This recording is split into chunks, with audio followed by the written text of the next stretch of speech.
Last night, the Living Water School did their annual Heritage Festival.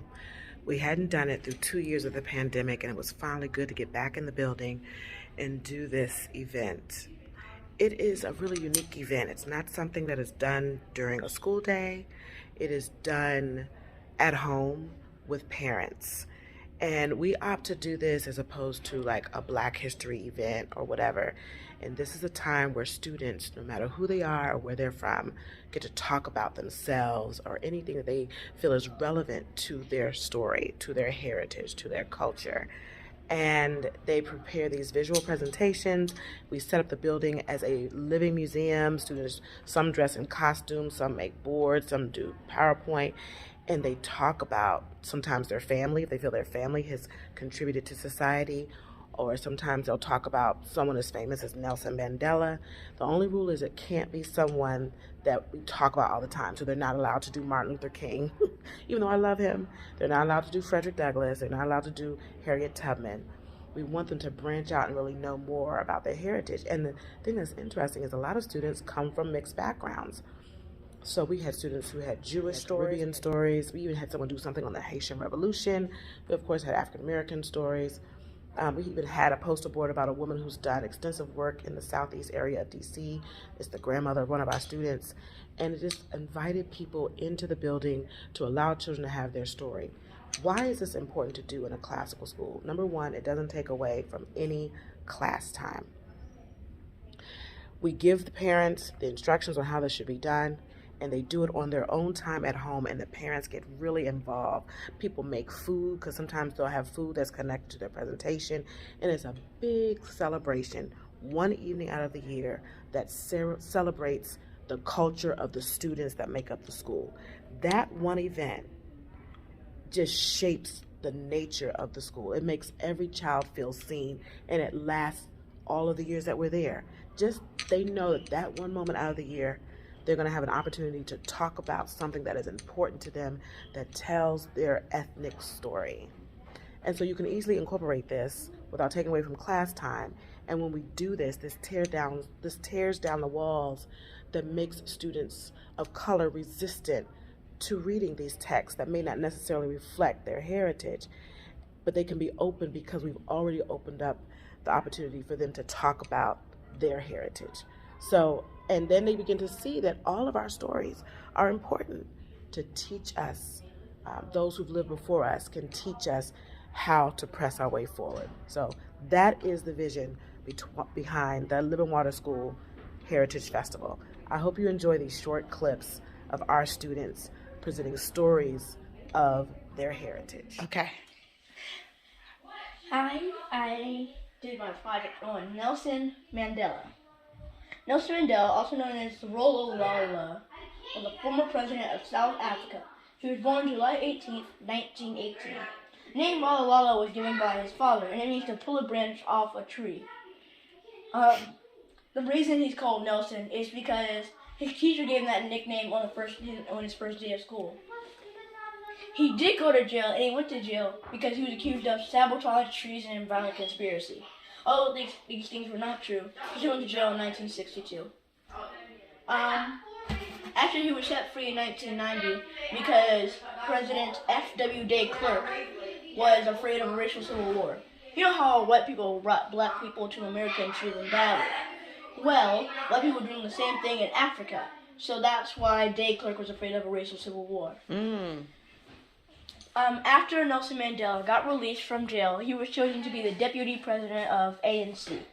After that, he led negotiations between ANC and President F.W. de Klerk to end apartheid, which is segregation in South Africa. In the end, ANC won the negotiations, and Nelson Mandela became president. He died of respiratory disease on December 5th, 2013.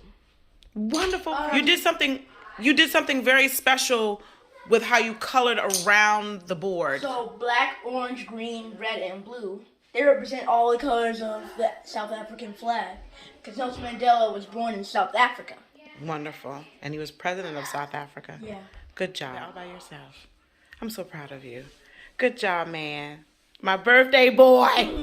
Which I'm going to choose. To avoid breakage and harsh, dryness and everything like that, you should avoid harsh chemicals like curlers, relaxers, and over-processing your hair. In addition to that, a lot of people are like, why is Forresty's hair so short? It's something called shrinkage. I'm pretty sure all of us know what shrinkage is. Yeah, and it shrinks about 75% of my hair. When I was younger, this is actually my Uncle Alfred, and when I was younger, I remember coming to school. It's called W Beauty, and I love going to the school, always getting my hair done, and I can vividly smell these products. They were amazing. I love them on my hair. And I actually wrote down a little something. I said, my hair is my poetry, and God designed it perfectly to fit me wonderfully. That's why I wear it overjoyfully. Girl, you better say that. And I hope you learned something from this product, and no matter your hair texture, you should embrace and nourish your curls. Yes. Thank you, Kim. It's beautiful. I love it. It's hot up here. I'm gonna turn the heat down. Or we could turn the fan on.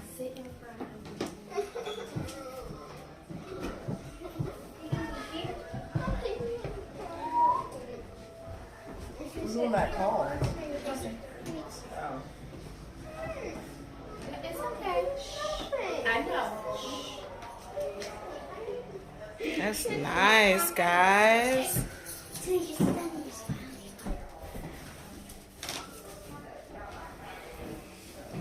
And who are you? I'm Tiana Hawkins, One of our staff members is in character. I know that's right. WNBA. Yes.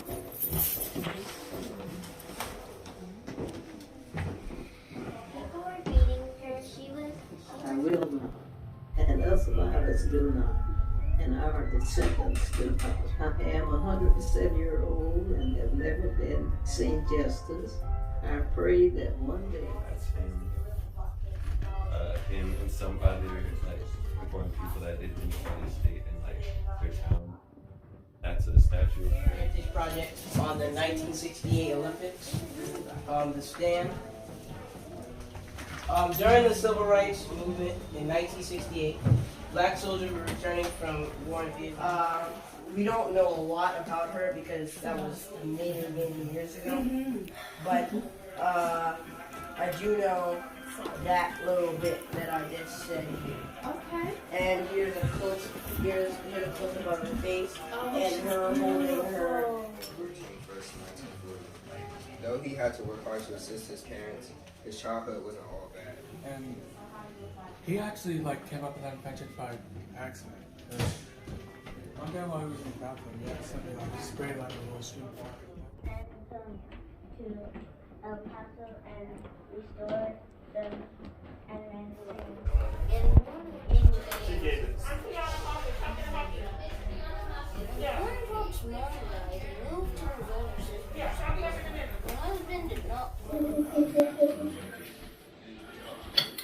The Haitian Revolution.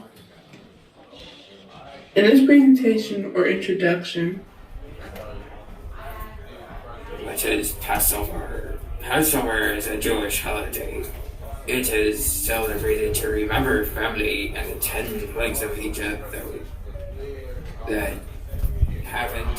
Adolf Hitler had attended the games to be showcased of Iran supremacy, but I want to shout at those nations. He went to college at Yale University and Michigan University. He actually performed. Okay, here we go. She's about to present on Pocahontas. Okay, go ahead. I did my project on the Blackfoot Confederacy, and it's basically a Native American Indian nation, and they were one of the most powerful military nations in the indigenous people. They are usually in Canada and the U.S., and Canada is like Alberta and Saskatchewan, and then the U.S. Montana. They are known for farming, but the only reason they're known for that is because they used to be buffalo hunters, but when buffalo almost went extinct, that's when people started dying of starvation and they became farmers. And then I learned that 22,460 people now today have I think it was Blackfoot ancestry. Mm-hmm. That was some of the things that I learned from my project. Not buffalo extinct, but they weren't as many around for them to survive off of. Yeah. Yeah. The buffalo wasn't extinct. It was just they were killing so many of them that they almost became extinct. Yep. And that's why they took up farming. That's why they're so famous for it now. Yeah. But the the Blackfoot people are not usually known today. Like, you won't see any of their languages in Google Translate. Yeah. Because they said it's rarely used anymore. So it's either they speak what they speak in Canada or the U.S. Wow.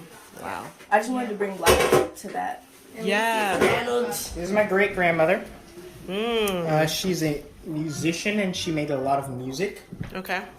And this is one of her Is this the one that lives like down in Virginia or somewhere? No, this one lives in D.C. Okay. She's almost 100 years old. Oh, wow. Morning rain at 12.